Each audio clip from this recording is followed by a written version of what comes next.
What do you get when the spawn of Satan carries a rosary? You get Mike Mignola's Hellboy, a half demon, a half human creature adopted by a kindly devout Catholic and raised to fight supernatural evil as a member of the Bureau for Paranormal Research and Defense. Today, Hellboy is a bestseller, but his debut was a long shot. Mignola was miserable and not playing to his strengths, drawing typical superhero stories. Hellboy was his chance to draw what he loved: monsters, gothic castles, cemeteries, and churches, with a gruff protagonist inspired by his father at the center. In March of 1994, Hellboy, Seed of Destruction hit the shelves. Today on Truth, Beauty, Comics.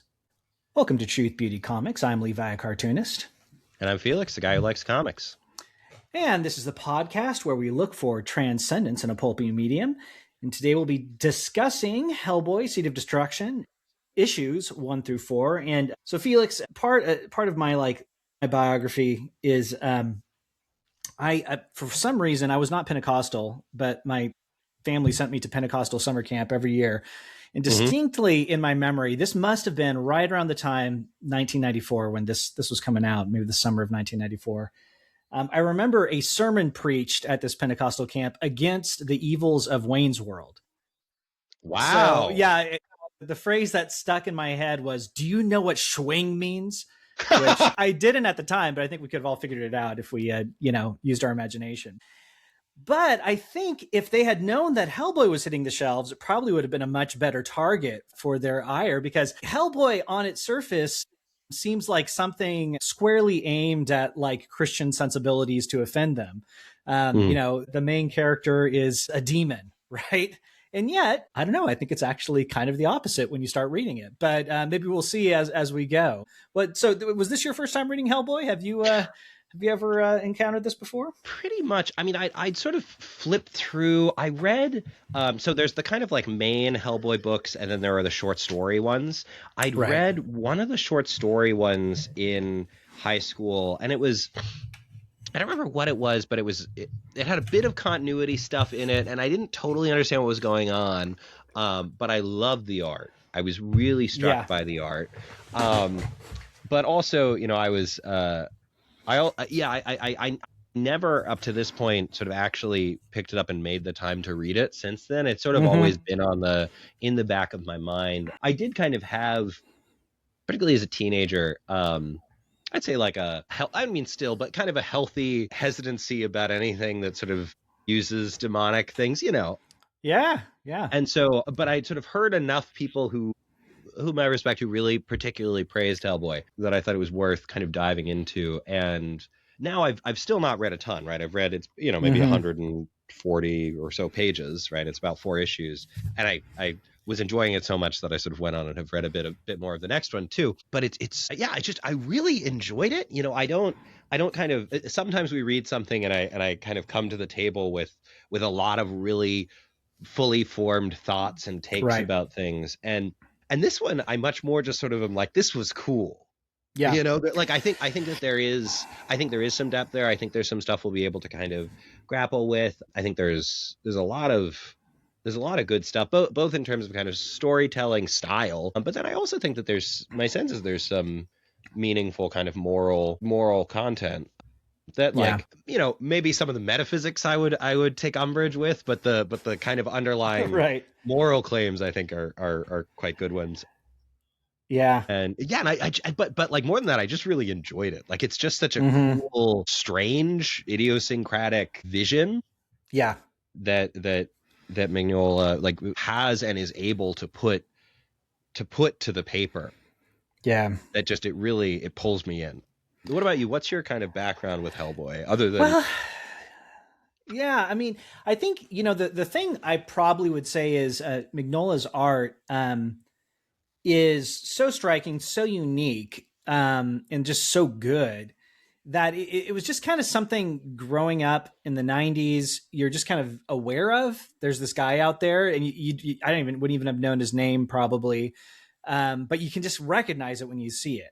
Right. He just has such a unique way of drawing that just, the more I study it, the better it gets, and the more just, powerful it is. So his art was just, something I was familiar with growing up.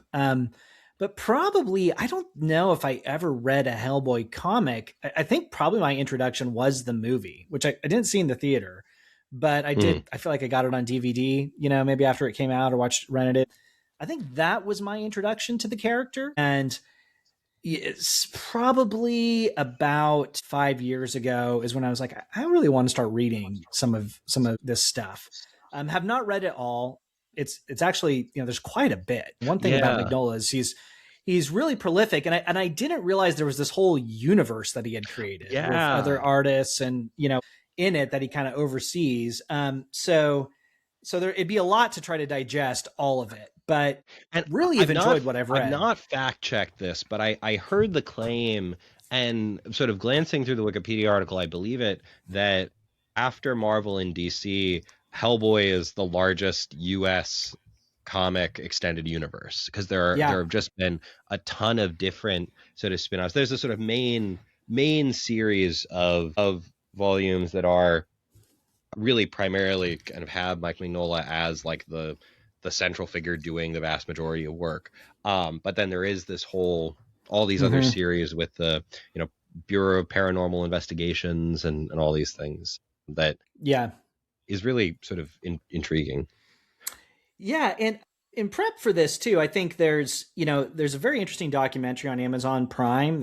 If you have Prime, you can watch. It's all about kind of Nola and his kind of career, and then gets into Hellboy and his relationship with Guillermo del Toro.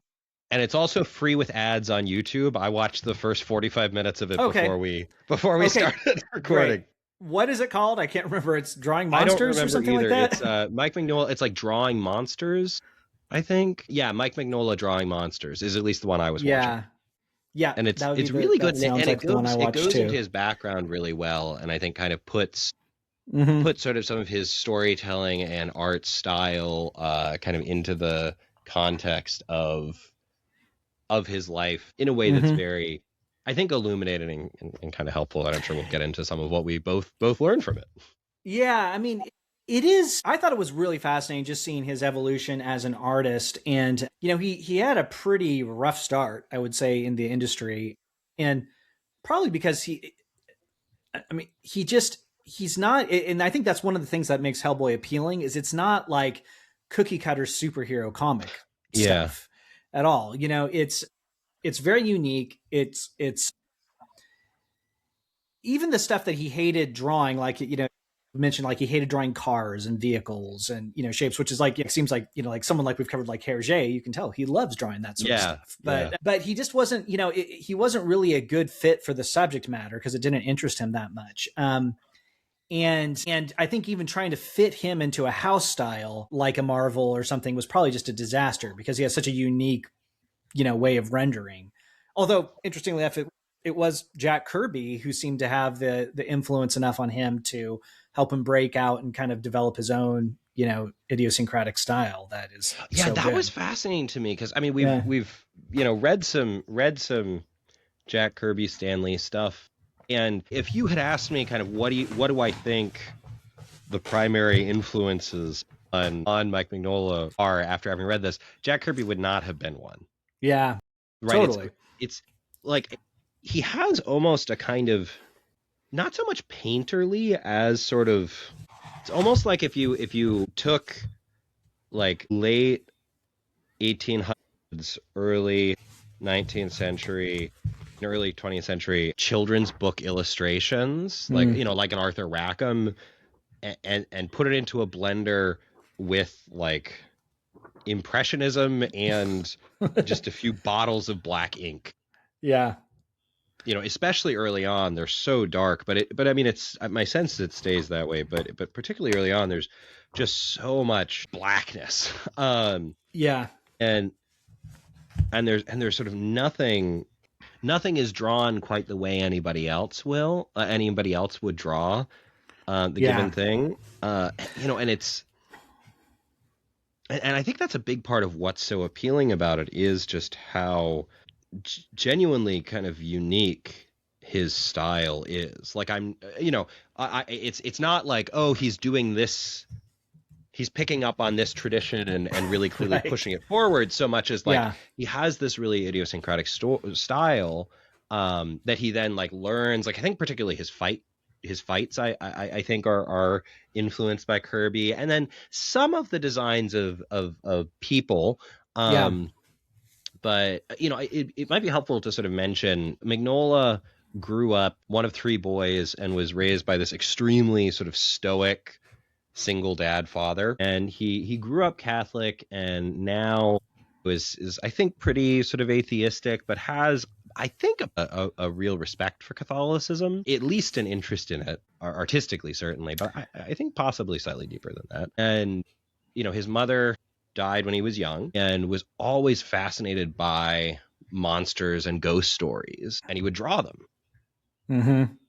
And He's I a think, real ghost story nerd too, I would say, because in this documentary he's mentioning authors I've never heard of that made me want to read. Like, it's not like he's like, oh, I really like Stephen King and Dean Koontz. It's like yeah, Victorian weird ghost stories. I mean, Lovecraft I've read, but I think that's kind yeah, of and it. There's clearly kind of a Lovecraft influence, but it seems like Yeah. he's drawing on a lot of these kind of deeper wells of things, which Yeah. I think oftentimes like that is something that really like distinctive artists do, right? Is that they're right. It's not that someone is ever really sui generis. The imagination is not something that, at least according to kind of medieval and ancient notions, the imagination is not kind of creating ex nihilo, right? Mm-hmm. The imagination is sort of is using invention by putting things together in different ways and making something new in the way that you kind of use pre-existing ingredients to make a new dish. And so like if you're drawing on things no one else has read, like you're just able to do things that the people who haven't read that can't do. Mm-hmm. Mm-hmm. And so I know I am after having read this, and then especially after seeing the first half or so of the documentary, I'm intrigued to read some of the works that he's drawing on. And, Yeah, you can tell, I think, from his style that like he's been drawing these monsters for decades. Yeah, there's a lot here. I think there's a lot of richness that comes across in Hellboy, from starting with even the mythology it's drawing on. When you start looking up, some of this is kind of Lovecraftian.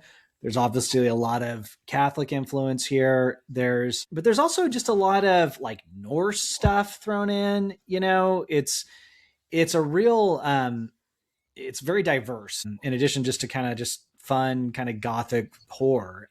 So yeah, he's clearly someone that has just a lot he's pulling from, that I find really refreshing. Yeah, absolutely. Yeah, and I was struck sort of by the that his I had not realized until today that he kind of came up in the Marvel system and then also DC, because his work is so unlike anything, certainly anything Marvel. Certainly anything Marvel in the 80s. Yeah. It's not Marvel in the 80s.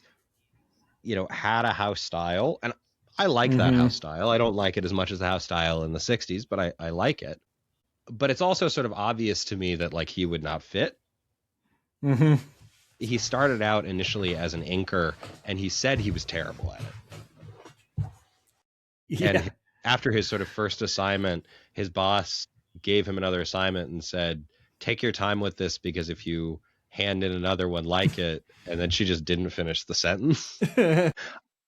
But he was inking for a bit, and that kind of dried up. And then he bumped into an old editor who offered him a position drawing comics rather than inking. And he was sort of thinking he'd use inking to work his way up. And he was given sort of first Rocket Raccoon and then the Hulk. And he was pretty good at the monsters and the sort of inhuman things and the raccoon. But anytime there was a person there, it was just, he said, didn't look good. And then he drew. Were you familiar with the Batman comic that was discussed? No, I wasn't. It looks really good. It looks like I know. Hellboy. I'm really intrigued. I wanna read it now. But he did this Batman comic that was just similar to his later Hellboy work, kind of drenched in darkness, and had that sort of Mignola style that just made a bit of a splash. And it was relatively successful, but he thought, like, okay, maybe I can get away with doing this with Batman sometimes, but I'm not going to get this as like a monthly gig. I might be able to get away with like some Wolverine. You know, there are places I can be fit in with the system, but how long is that really going to last? And then he sort of had this epiphany. What if I had a comic that was monsters fighting monsters? And he kind of came up with the embryonic idea of Hellboy. And he shared it with, I don't know if they were just dating then or married, but with his wife. And when she told him that, or when he told her that, I don't know if she said this or thought it, but her first response was, "We're going to be in a studio apartment for the rest of our lives, aren't we?" Yeah. Yeah. But really, like, that was... Yeah. It's No, interesting go. because this was like, you know, even when it came out, it was not a hit, which is, you know, it seemed like a very modest success, if it was a success at all. You know, this is published by Dark Horse Comics, which is, I think the third largest comic publisher. They're creator owned. Maybe they're behind Image. I don't I'm know. not exactly They sure. traditionally were. I think Image, I think, is... yeah, I'm not sure, but it's sort of the third one that people tend to know about, I think. Yeah. And they're a little bit, I think, sort of traditionally more experimental, I'd say, than Image. Image has taken more chances in recent decades, but I think certainly in the 90s, this made a lot more sense at Dark Horse than Image.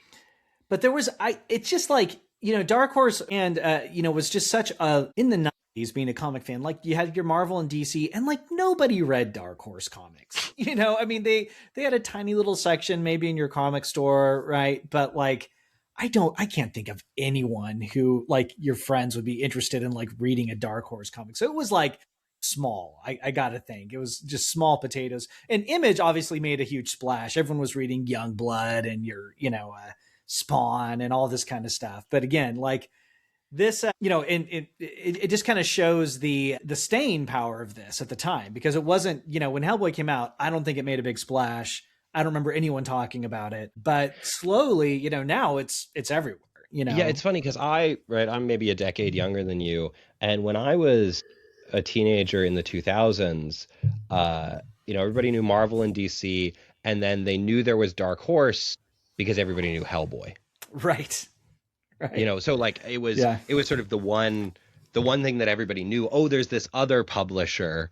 It's the ones that do Hellboy. And I would, you know, and I knew various people who were really into Hellboy. And I gotta imagine that it's the main seller still, to the thing that probably keeps Dark Horse the lights on, I would think. Yeah, much as I love Gru the Wanderer, I don't think Sergio Aragonés is keeping their lights on.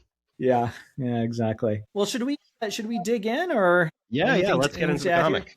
All right, I'll share my screen for those of you on video here, and we'll just kind of read along, and we'll see if this will work again. All right, this book is a little easier to wrangle than the Smithsonian, so yeah. Do you want to talk through chapter 1 for us? Sure. Yeah. So it's really, in a way, it's sort of hard to kind of summarize without just like going through every sumptuous image, but I'll try to be good. So basically, Rasputin himself summons a world-ending demon on behalf of Hitler. And we don't see they don't name drop Rasputin quite yet, do they? I don't think they do immediately, no. But it's pretty obvious who this guy is. Yeah. But the demon appears not where Rasputin and all the Nazis are, but in a different place where there are three... What are their names? The three characters? Well, there's Brom, his kind of adopted father, who's like a... Professor, Malcolm Frost, Trevor Brettenholm, also called Broom, and Lady Cynthia Eden Jones, who's a medium. Yeah. Okay, so he appears, the demon, in front of them, and they're sort of shocked. and they're with some Americans, right? But they end up adopting him and naming him Hellboy. And there's this great sort of World War II GI's like photo there at the bottom of the left-hand page. Yeah, with Hellboy there. So 35 years later, Hellboy's an adult, clearly, the sort of gruff man, and his aging father figure, so Trevor, it's Brutenholm. Yeah, So they Broom. say they call him Broom, Yeah, they or call him Broom, Brom. which I like. I Yeah, can definitely say that one. yeah, So Broom summons him to tell Hellboy about this Arctic expedition he'd been on. It has awakened something evil. Starts to kind of tell the story about going through the Arctic, and I love the images here. Right, oh gosh, they yeah, come upon this like massive, horrifying thing, and at yeah, the bottom of it is this extremely realistic statue. yeah. And I Walks gotta up to call the out here, I think Mignola can draw like Lovecraftian looking monsters better than probably anyone else. At least that I've seen. That, it's very hard to draw something that actually is kind of, I don't know what I'm looking at, but it's horrific. Yeah, And he really has a gift for that. So yeah, absolutely. So one of them goes up to the statue and touches it, and they realize that it's covered in something. It's almost like it's alive. And then Broom just blacked out. Um, and he says everything's a blur. He's desperately trying to remember and say what happens. Then all these frogs appear, and Hellboy starts to try to sort of draw his attention. Broom freaks out, screams, says to get away, save yourself, and he's killed. Which I was quite sad about, because I wanted to spend more time with this character. yeah, yeah. I wanted to get sort of more of a sense of him and He's a his. pretty major character in the universe too. I think it's interesting that they killed him off right here. It kind of makes me wonder, like, if he didn't have bigger plans, just thought this might be a one and done kind of story. But he does come back. And he's a much bigger character in the movie too. If you've Yeah, seen the I've heard that movie, he's yeah, killed like halfway through the movie or more than that, right, which I feel like certainly for a movie is the way to do it, because you get more of a right, sense of kind of directly the nature of their relationship and kind of the impact that he's had on Hellboy. Um, yep, so Hellboy, right, runs out, and you get this great image of Hellboy realizing that he'd stupidly run into a dark place, and you get the sense, oh, behind something there's these two little eyes and an arm reaching out, and you kind of have this monster, but you're only seeing him mainly in shadows, and then a bit with the face.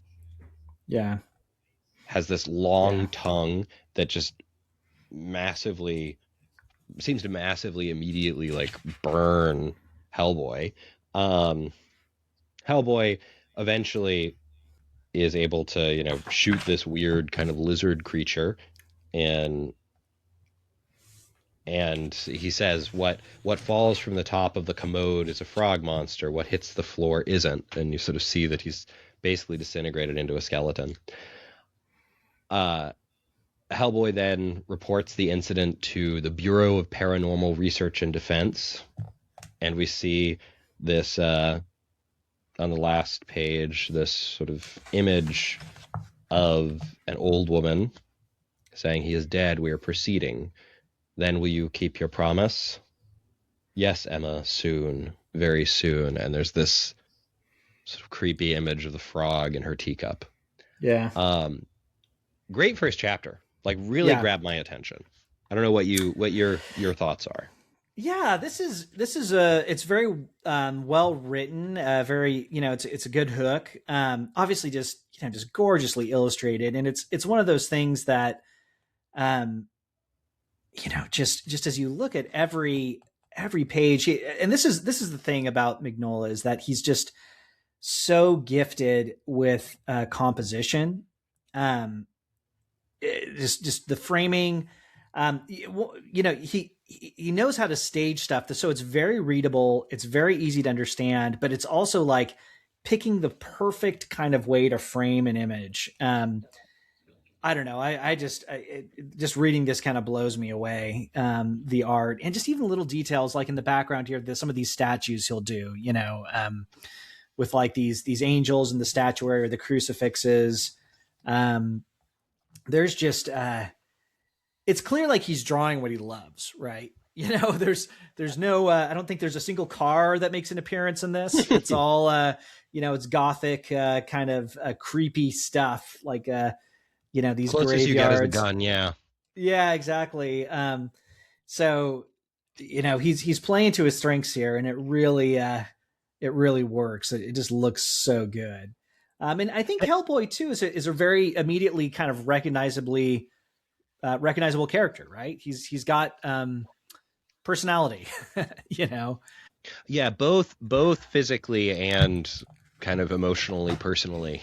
Mm-hmm. Right? You've got, he's this big sort of red demon looking guy who has clearly cut off his horns or had them cut off. Mm-hmm. So he looks like it's almost like he's wearing goggles all the time above his head. Yeah.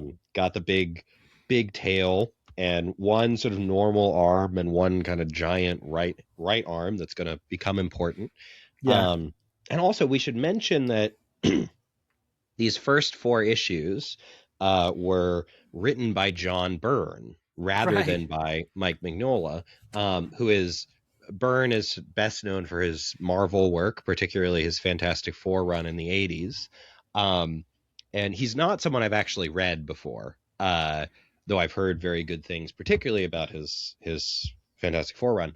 And I sort of wonder whether, like, I mean, maybe he talks about this in the documentary, but whether he was kind of nervous about starting his new series. I think he was, because he mentioned this, that he just felt very intimidated by writing.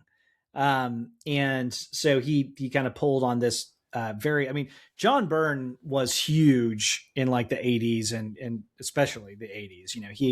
He rebooted Superman. He was, I think, the artist on X-Men, the X-Men and Chris Claremont run. So very, very popular artist writer. And I think, that's, Mignola was very, worried about writing his own stuff, that he felt like he couldn't do it. So I do wonder how much of this is Byrne, how much of this is Mignola. Mignola will eventually take over the writing pretty quickly, and I think it even gets better. I think he's a very good writer. So this is kind of, it gets even weirder though, I think, when he does start writing. I'll say the one thing about this story is it feels very like almost like a mini series to me. Like it wasn't clear if they were gonna, continue it after this or not. Which is sort of the safe way to do it, right? Is to say, okay, they signed me on for 4 issues. I'm going to tell a complete story that is a bit open-ended, that introduces you to a world that's going to be intriguing. And I know what the story is going to be, but I'm going to enlist this sort of big name. Yep. Right, where, I mean, my guess is this is kind of a story by Mike Mignola, script by John Byrne kind of a situation, where like he knew the story he wanted to tell, and Byrne is the one who said, oh, show the old lady at the end of the first issue, and have sort of put the dialogue this way, do more than kind of, but I mean, I'm speculating, but given how quickly he does take over writing duties, and I've read like a bit of the next one, and the writing is already really excellent, Mm-hmm. My guess is that sort of really at its heart, this is Mignola's story already. Yeah, that makes sense to me. You want to summarize chapter 2? Yeah, there's this interesting little interlude here. I'm not sure if this is part of the first issue or not, but an African myth about a frog. It's kind of curious. It's a fun little story that's very myth. I don't know if Mignola wrote it or if this is actually a real myth or not. But I kind of just enjoyed that. So we basically we kind of, now we're, that if that to kind of follow up on the teaser from the last issue, we're in this really amazingly cool opening kind of page where it's this house, kind of Victorian looking, kind of gothic, creepy house in the middle of a marsh of some sort. As we get here, it's Hellboy and two new characters. Hellboy, Liz Sherman, and Abe Sapien, or Abraham Sapien, are coming to visit as agents from BRPD, coming to visit Cavendish Hall, and they're greeted by an elderly matriarch and Emma Cavendish. And if you're paying attention, the Cavendish name should ring a bell because those were the people that Broom was on the expedition with up into the Arctic. So we kind of, the story as it unwinds, it shows that this Cavendish family have all been searching for something at the top of the world for 9 generations, right? So starting way back with Elihu, is that his name? Cavendish was the first one who got this idea. They were like sailors, and they're always going up to the Arctic looking for something. And they're kind of like, well, that's weird, right? Like the agents, and that's an odd thing to just be searching for something you don't know what at the top of the world. But the Emma Cavendish is like, well, everyone's got to have a hobby. Just kind of just shrugs it off, right? So at the end of their conversations, they're kind of shown to their rooms. They're going to stay the night in this creepy manner. And as they leave the scene, we see that Mrs. Cavendish is addressed by the same figure, Rasputin, that summoned Hellboy in the first chapter. And so there's some kind of deal she struck with Rasputin to bring back her 2 boys. They were with Broom on this expedition. We get a little bit of bit of backstory on Liz and Abe, like kind of who these companions of Hellboy are. Liz has, kind of, what is it? Pyrotechnic abilities, basically. She can like make fires from her hands and things. Right. And Abe is this fish man, basically. As he takes off like his glasses and his jacket, and we see that he's this, kind of half man, half fish person. So, and, being amphibious, he decides to go kind of explore the water of the lake to see, because they know something's up. Something weird is going on in this house, right? While he runs off, Liz is attacked by frogs in her room while she's on the phone with Hellboy. And Hellboy is attacked by another frog monster that is their butler that transforms into this kind of like hideous frog creature. So we have this fight. Just to go to the end of this chapter, Miss Cavendish is killed in kind of the same way that Broom was. All these these sucker marks all over, and Hellboy is confronted by Rasputin, and who demands that he surrender. Rasputin says, "Hey, kind of I'm your father, Luke," sort of moment. Surrender to me. Hellboy refuses, but is then incapacitated by this like massive frog monster. I love that image. Oh my gosh, yeah, it's so cool. Just a great moment, and is kind of dragged into the basement of the house. So a lot happens. And it's almost basement of the house sort of undersells it. I feel like it's almost dungeon of the castle. Yeah, really. It's like it's so twice as big as the house itself, basically. Yeah, it's wild. Yeah. And I really like the final line of the issue. Stand beside me. Let me harness the power you hold unknowing in your right hand, or die. Yeah. Like, great. I mean, just particularly if I'm imagining buying this as a monthly series, sort of getting to the end of that issue saying, I need to see what happens next. Right. Yeah. And it's his right hand, right? I mean, if you've noticed, like, Hellboy's right hand is very different than his left hand. It's huge. It's like made of stone. Apparently there's it's for a reason. It's not just a design aesthetic choice that has been made. He's not just wearing a glove. There's something about his right hand that's really important to Rasputin.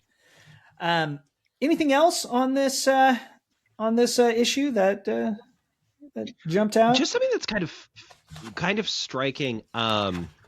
Traditionally, something.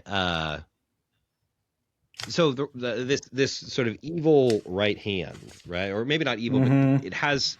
We don't really know yet, but it has some profound power, right? Yeah. It's really weird that that's the right hand because sort of Mm. all through various, certainly European, I don't know about other cultures, but certainly older European uh, traditions, it's the left hand that's the problem, right? It's Mm. the sort of you know Yeah. destro and sinistro, sinister, right? Yeah. It's the sinister, the frightening, the untrustworthy, right? There's something, you even think of like the Hand of Glory, which is referenced in Harry Potter, in the second Harry Potter, but I learned since reading them as a kid that the Hand of Glory is actually a real thing. It's where you dry and pickle the hand of a hanged man. Is it really? Yeah, yeah, and there were like weird uh I think there are these like weird powers attributed to it where like you won't get caught if you're stealing things or stuff. I don't know Hmm. all the details, but there are these weird sort of superstitions in like I, I think it's in the like yeah, it's an old folk thing. I don't so it's talked about in like the 1700s in writings, but I don't know when it kind of comes from. And there's various like weird occult stuff with left hands, Yeah. but already the fact that this is the right hand rather than the left, and it's this right hand that supposedly is sort of to bring all this profound power and we'll soon learn destruction, Right. um through Hellboy. Mm-hmm. The fact that it's his right hand, I think, is already kind of giving us a clue. Like Hellboy is not the sort of pure evil thing that Hmm. the Nazis and Rasputin wanted, right? That Yeah. there's already this kind of sense like that he is sort of destined for some amount of some kind of goodness. Yeah. There, right? Because throughout the tradition, going back, I mean, it's sort of somewhat scriptural, but certainly since then, there's so much imagery around sort of right hand and virtue and things like, I mean, Yeah. right. So when I was younger, I used to serve the Latin Mass, and when you're a server, you hold your hands. Right, the natural way when you sort of put your fingers together is for your left thumb to go over your right thumb.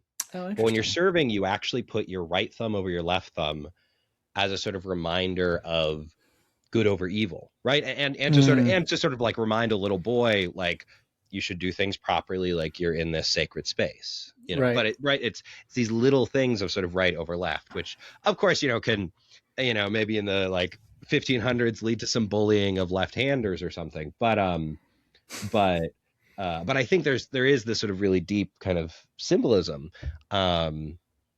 Yeah, and I was and just sort of struck by the kind of use of it being his right hand, and Yeah. also right like that means therefore that he's generally holding his gun in the left hand, which is kind of funny. But anyway, that's just something sort of in the background. But yeah, Yeah. that's pretty much all that kind of really stuck out at me. Other than yeah, just kind of how cool the house is. Yes. It's This sort of so cool. house that like the way that it begins right is by describing how it was made um about 150 years ago, and the way that the lake around it has just been rising and rising and rising, and it's to the point that it's basically about to make the house uninhabitable. Yeah. And it's just sort of, and it's striking too that kind of paralleling that with the three sons have now met their fate in Antarctica, and this Yeah. is the house will sort of die, so to speak. There's I mean, I didn't really mention it last time, but it's one of the things that's really fascinating. There's just this might be a good opportunity to call it out too. Is Mignola rarely draws stuff in perspective. I mean, or it's always a very flat perspective, I guess I should say, right? And this house is somewhat in perspective, but not it's a rare example of that. But if you look at this, like look at how flat like all these are. You're facing all the characters kind of head on. or they're arranged in depth, but there's not like, there's not a lot of vanishing points showing up here. Everything is pretty much like a locked down kind of camera, typically at eye level and various, various distances from the characters. So very cinematic, kind of an old school cinematic, right? Yeah, I was gonna say it's almost kind of noirish. Very noir. Yeah, exactly. It's something that you could, you could picture like, Humphrey Bogart. Humphrey Bogart. Yeah, I mean, and Hellboy feels like a very Sam Spade kind of character to me. At least in how he's played. And one other thing I just want to call out while we're here, because I mean, you can find examples all over the place, but it's one of just the things that is so fascinating about Mignola's art to me is how simple his line is. So, I mean, if you look at this, I don't know if you can see this here, but you can see Hellboy's shoulder, right, is just one smooth line, even though it's a wrinkled, bit of clothing. But instead of drawing the edge as a jagged edge, or like what most artists, almost all artists would do, he draws a very straight line and then uses shadow inside of the shape to describe actually kind of what this shape is. So it's like simple surrounding shapes, but then giving it a lot of texture and weight by the shadow, how that shadow's hitting it. So it's almost kind of the same technique that you'd see in a stained glass window, where you have like simple outlines, but the details are done inside of these very strongly defined shapes. But I mean, totally different because, stained glass has light shining through it, and this is like all shadow. But it's really interesting, and I think that's one of the things that like makes his stuff so compelling to look at. Is it wouldn't work if you didn't have this kind of this inner shadow going on. If you didn't have such a strong command of light, it would almost just look too cartoony, I think. But it just works so well, that's just kind of what I mean. There's tons of examples all over the place of this, but I think that's just one of the appeals of his art. That comparison to stained glass is great. I think that's really that really is sort of evocative, because he is clearly so kind of influenced by, for lack of a better term, old buildings. Yeah. Well, I mean, right? Like church architecture, right? Yeah, particularly Graveyard, church architecture, I think. And so that comparison to stained glass, I think, is really helpful for thinking about his art. And I was struck when I heard right in the documentary, another artist was describing how when the two of them were working side by side, there's another cartoonist, that as he was working on things, he would sort of be always adding more lines. But Mignola, this was when he was young, before Hellboy, would always be erasing. Yeah. Right. He'd always be figuring out like, no, this line doesn't work. Get rid of it. Yeah. And you can see that like it is. He does so much in shadow. Right. I mean, this is a funny comparison, but it reminds me of like Karl Barks. Every sixth or seventh panel would just have an image of everybody in shadow, and you wouldn't have the detail of them, and it will work really well. I feel like, this will be, every couple of images a lot of the time where someone is sort of half in shadow. Yeah. Or mostly in shadow, or entirely in shadow. The artist he reminds me the most of, who has that simple kind of just boiling it down to the essentials style, is Alex Toth, who I don't know if you ever come across his work, but I don't think so. He's like widely regarded as one of the best comic artists ever, but he never wrote like a great comic. So it's kind of interesting. He was so good, but he never has like a classic. If you look at, I don't know how much Mignola was also referencing Toth. I mean, I know they were aware of each other. Oh, this guy, I helped do like Johnny Quest and Space Ghost. Yeah. Okay. Yes. Yeah. Yeah, he's also recognizable, but especially his comic stuff reminds me a lot of Mignola. All right. Issue 3. Hellboy awakens in an ancient temple beneath Cavendish Hall with a wizard, Rasputin, who explains that he was summoned to loose the beast and unleash Ragnarok on the world. Hellboy, showing his sort of characteristic personality, refuses and shoots the wizard in the face, but he doesn't die. And Hellboy responds, "Hey, fall down, man." We now Yeah, great finally character learn that the moment. wizard. Yeah, we finally learned that the wizard is Rasputin, if we hadn't sort of figured that out already. Another frog monster attacks Hellboy. We find out this was once Sven Olafsson, the great Arctic explorer.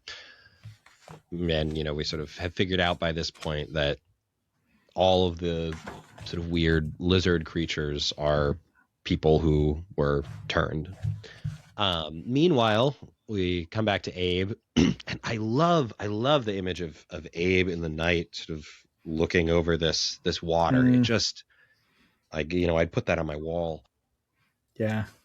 But in any case, Abe discovers the transformed Cavendish sons burying their mother in the crypt beneath the house, and we return to Hellboy. Hellboy continues to battle the Sven frog monster and is overpowered. Rasputin explains Hellboy's history to Hellboy. Explains his own history, rather, to Hellboy. Rasputin had worked with the Nazis to bring about Ragnarok, but he has a kind of disdain for them, calling them these materialist magicians. They were seeking just a way to win the war by releasing a beast and controlling it, and they summoned Hellboy but lost the war. Rasputin, however, who thinks in decades or centuries or eternities, fled to the Arctic, where he was very recently awakened by the Cavendish brothers and Broom.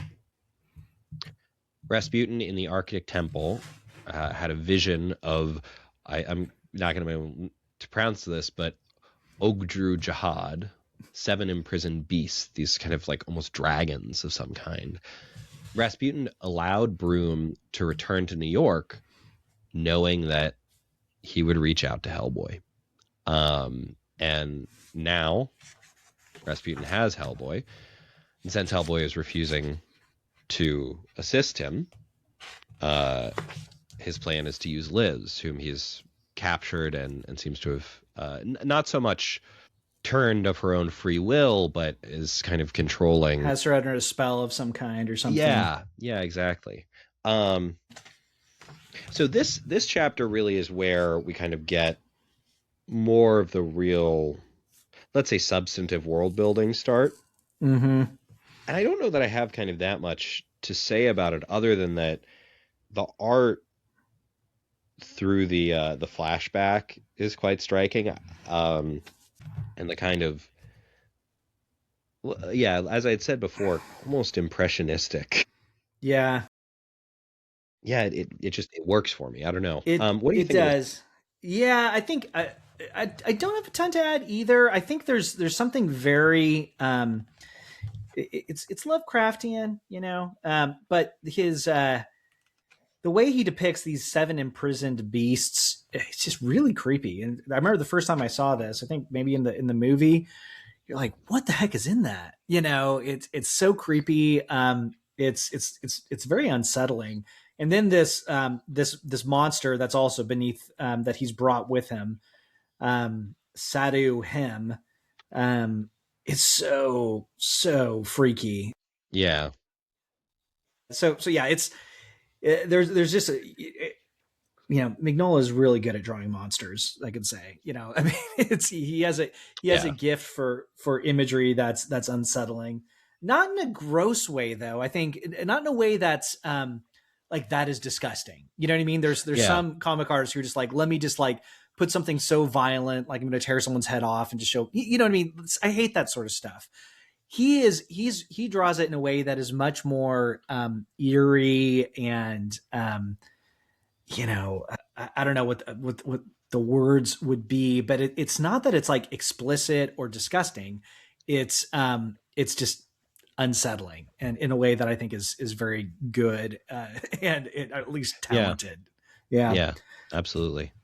You want to summarize chapter 4? Sure. Yeah, we can kind of run to the end here. So, I mean, this is so cool. I love this opening, this page. Yeah, he's really good with opening images. He really opening is. And closing images. Just the the I mean, if I ever drew something this good, I feel like it'd be like, all right, I've arrived. It looks so great to me. So Rasputin starts kind of this process using Liz Sherman to awaken Ogdru Jihad. Hellboy is pretty much totally incapacitated by the Sven frog monster, um, but finally manages to shove a grenade down its throat. Apologizing, saying, "If I don't know if you're still in there, Olafsen. If you are, I'm sorry." And kind of blows the head up of the monster. But Rasputin is awaking the jihad or the bit. I don't know. These are all these words that I can't really even pronounce. So um, these stones that seem to be floating in space of some kind. And one thing to call out here, we're getting some real Kirby crackle. So this is maybe where you see the Jack Kirby influence here, is in the cosmic stuff. Yeah. This stuff is straight out of Jack Kirby. But these stones that these dragons, they call them, or these monsters that are going to end the world, are imprisoned in, starts to crack. We cut to, for a single page, like 7 aliens that seem to be observing this and are really alarmed. They never come back in this story, but they. Well, I think they come back do. in later volumes. They right? do, but I think much later volumes. Like we're talking, like maybe even a decade later, they actually will address these aliens. But it was just kind of funny to me. They're alarmed that these dragons are waking up.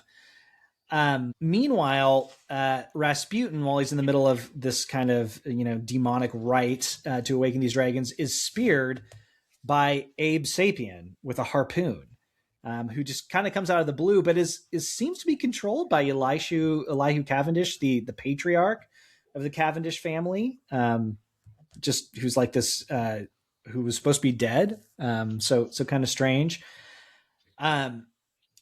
Liz, this patriarch says to Liz, "Wake up, girl!" Right, and she, like, this inferno explodes. Right, Liz, using her kind of pyrotechnic abilities, just explodes in flame. Looks amazing. Yeah. Again, just the way he draws everyone in kind of silhouette here with just the flames around them, and then just we haven't really mentioned the coloring here, but I think that's another thing I would call out in this book. The coloring is really, really good. Absolutely. Especially considering the time when this was done, what was like early days of digital, which, oh my gosh, just the worst coloring in the world for most comics at this time. But they're so restrained. They're doing such a good job here. This is just so good. That kind of creates the inferno around Rasputin consuming the frog monster here. Rasputin, they try to escape, but Rasputin attacks. Hellboy kind of beats him up. He's like, hey, you're if you kill me, you're never going to know who you are. And Hellboy says, yeah, you're right, but I can live with it. Which is a great way to answer to that. Hellboy doesn't really care about knowing who he is, it seems like. And the house collapses around them. They escape and then kind of reflect on, what happened to Hellboy, Abe, and Liz. And then we get this last kind of epilogue where it shows some kind of like demonic Nazi symbol, some machinery seeming to come to life around these characters. And yeah, that is the end of the first arc of Hellboy. I want to call attention. I mean, there are a bunch of this issue. I think more than any other has just these great, like, full page or most page kind of gorgeous action shots where this issue, I think, is really, I mean, the coloring is excellent throughout all 4 of these, but this issue is where it really kind of shows itself. And the camera doesn't do it justice. This is an episode where people listening on the audio should particularly kind of pop over to YouTube for a bit just to see these if they don't have their own copy. But then I also, we haven't really touched that much yet on Hellboy's association with Catholicism. When he's fighting with the lizard monster in this issue, we sort of have some caption boxes or kind of thought boxes as he's fighting. says, "Helpless I hang, powerless I pray. One chance, that's all I need, one chance." And as the cold, hard fingers dig into the unresisting flesh of my chest, I feel pain. I gain focus, and you see sort of in his hand as he's fighting, there's a clutched rosary. And he pulls out says, "The concussion grenade is left over from the Roland Hill Cemetery job 6 years ago. I don't even know if it's still good." And then we sort of talked about him shoving it down his throat and blowing him up. And that's just sort of a striking moment there. As he's kind of fighting this demonic lizard, Yeah. That he's sort of helpless and powerless and sort of praying for strength, and you have the rosary there. I don't even so much have anything to say there, just other than to say that I really like it. Yeah. And it really works. And I because I think very often in this kind of story, there is, and Hellboy does this too. There's a kind of totemic use of Catholic religious objects, sacramentals, which works, right? Like Dracula is effective. My favorite example of that is the Mummy. I don't know if you remember the Mummy from the 90s, but I haven't seen it since I was a kid. That one character who pulls out a crucifix to ward off the mummy, and then he pulls out an Islamic symbol, then pulls out a Jewish symbol, and just keeps going through all of them to see what's going to work on this. Yeah, totally not connected to any faith. You think he's maybe he's a Christian at first, but he's just a sleazy guy who just is using all these things just as a totems. Yeah. Yeah, but I one thing, and there's also this sort of tendency for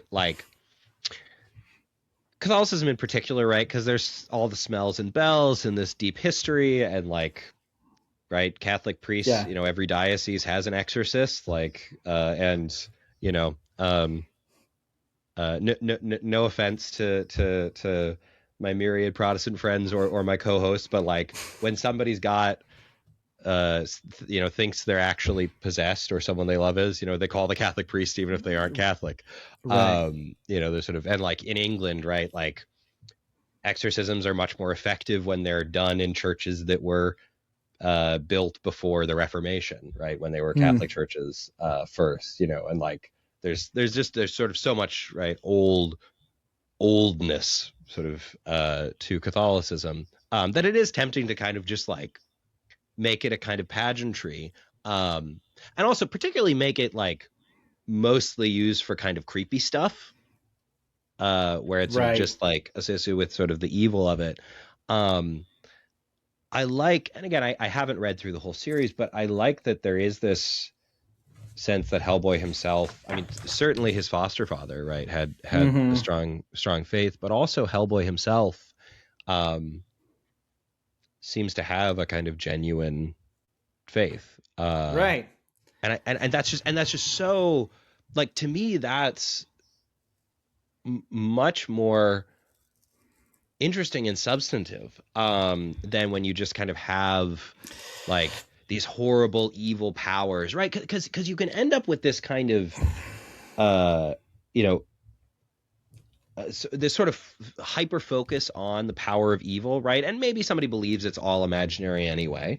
But still it kind of gives us this message that the evil is the really powerful thing, and if you're lucky and you get it just right, the good guys will win, but the really deep power is all in the evil. Right. But I really like that sort of from the beginning, there is this sense no, evil's real, and it does do horrible things, and there is sort of evil deep spirits, right? But there's something much more. There's that kind of tongue-in-cheek line that sometimes people will give when someone's kind of talking about being spiritual but not religious, and you can say, oh, demons are spiritual but not religious too.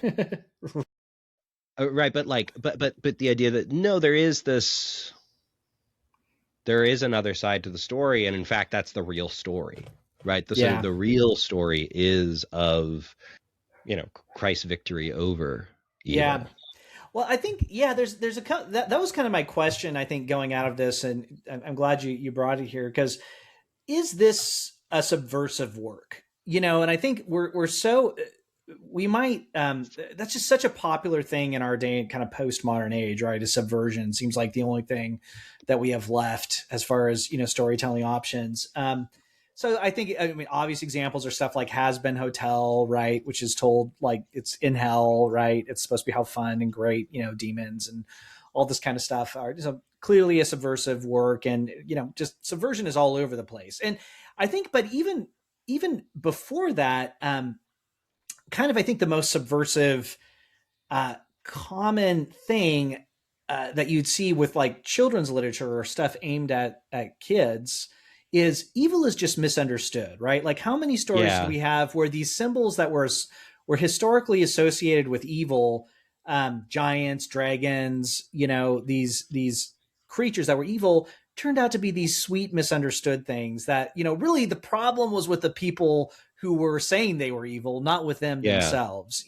So that's, even if that's not explicit or using swear words or has any kind of like R-rated content, that's a really subversive thing to do, to yeah, tell kids like, oh, dragons are just misunderstood, giants are just misunderstood. And you're telling them that really the evil in the world is just misunderstood, which is but when I read Hellboy, I don't know, do you think it's doing something similar to that, or is it doing something different here?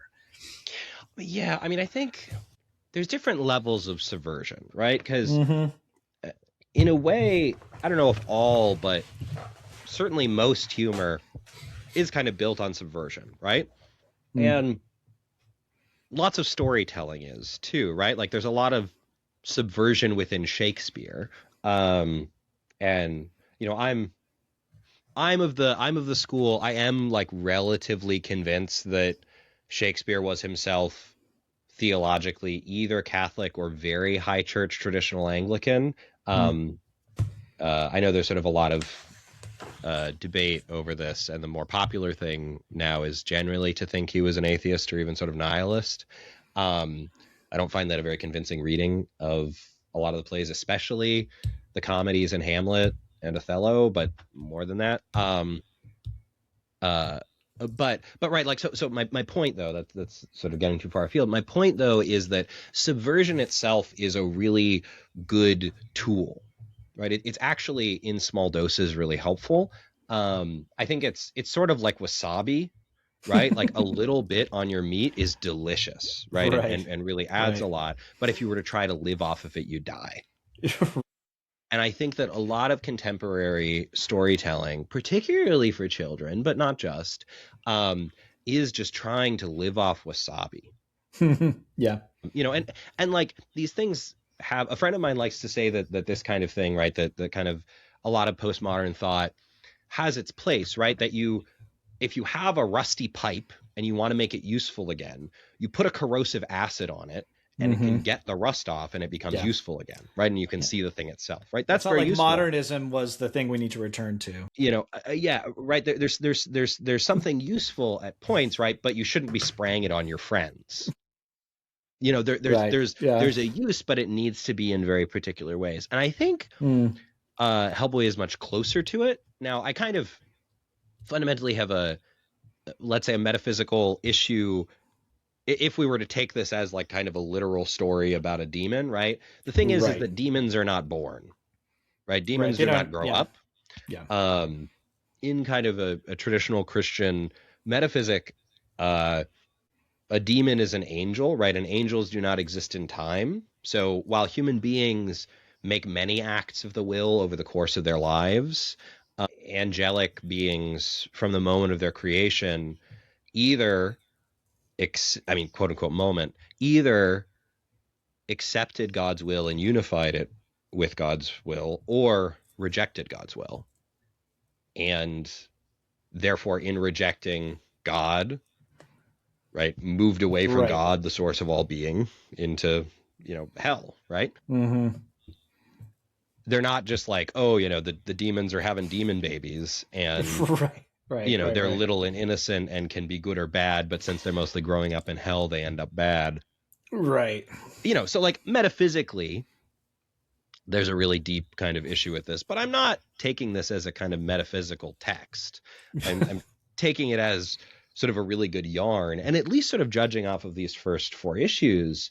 And I think we're not supposed to be reading this as like a treatise on like demonic moral growth in favor of a kind of possibility for universalism or something for demons.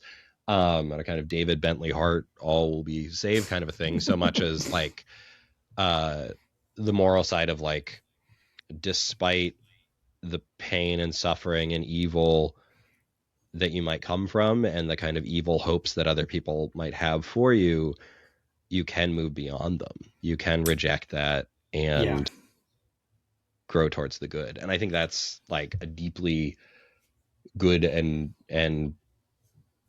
not to oversimplify, but certainly something that's deeply in harmony with a kind of deeper Christian understanding of human moral development. And if we take it as kind of related to the fall, right, that all of us are conceived and born in sin, there's something really quite powerful about that. So I think it's using subversion, but overall it uses it quite well so far. Mm-hmm. So that'd be my take. That would be my take too. I think the there's a real difference here if the answer was that basically hell was the good guys all along. You know what I mean? And a great example of this, but it would be His Dark Materials, right? I don't know if you've ever read this, but by Philip Pullman, famously an atheist answer to Chronicles of Narnia, in which the kind of the good guys really behind the story is Satan.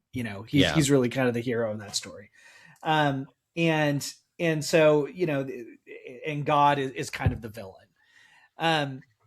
This is very different than what you find in Hellboy, where it's the moral universe is pretty fixed. It's not like Rasputin, this demonic figure, is like actually the good guy who Hellboy needs to listen to here. And it's as we go, I know Mignola's, maybe a professed atheist or certainly not a devout Catholic by any sense of the imagination. He seems to have a genuine, like treat it respectfully enough, especially when it comes around Christ. I've not read extensively enough to really stand by that, but in all my reading, there's God would be good in the Hellboy universe, right? the good, and Satan and all these creatures he's making are evil, and it's a clear choice between the two. And so, really more what we're dealing with is kind of a question of nature versus nurture to some degree, free will versus, all this stuff. These are the things that Hellboy's exploring, but the moral framework that he's presenting here to me, maybe metaphysically, is a mess. But morally, I think it's actually pretty good. And I'm interested sort of eventually. I don't know that we'll sort of cover the whole of it through the podcast because we have so many things to cover. But I know that the kind of final arc of the main Hellboy series is Hellboy in Hell. And I'm intrigued eventually to kind of get to that and see how he depicts hell itself and kind of Hellboy's relationship to it. But that'll be something that's sort of done in time. And I'm sort of impressed. Like there are certain times when I like something a lot and I think like, right. So I have little kids, like toddlers. They love comic books. So they love reading, particularly like Carl Barks comics and Winnie the Pooh comics. And, they enjoy like Spiro and Fantasio and other things that I kind of like half read to them, half let them just flip through. And there are various comics where I think like, I love this and I want to share this with my kids when they're, 10 or whatever. and occasionally there are things where like this is really like I like this a lot. Like I, with many caveats, love Cerebus. I think Cerebus is like one of the greatest comics Hmm. I've ever read in my life. I am not giving that to my kids until they're in their like 20s. Right. There's uh Hellboy, like I would give to a teenager, I think. At least, I mean, again, we'll Hmm. see sort of as I read more, but like I would give this, 14-year-old to read, and I mean, I have a Yeah. conversation about it, but Yeah. like it's really got a lot. Go Yeah. ahead, Bill. I think I agree. I mean, that might be a good segue to, I mean, appropriateness, kind of parental warnings, content notes.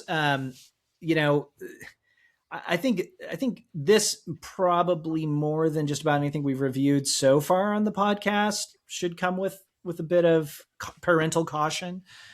I, I mean the title of this podcast is Truth Beauty Comics, right? Looking for transcendence in a pulpy medium.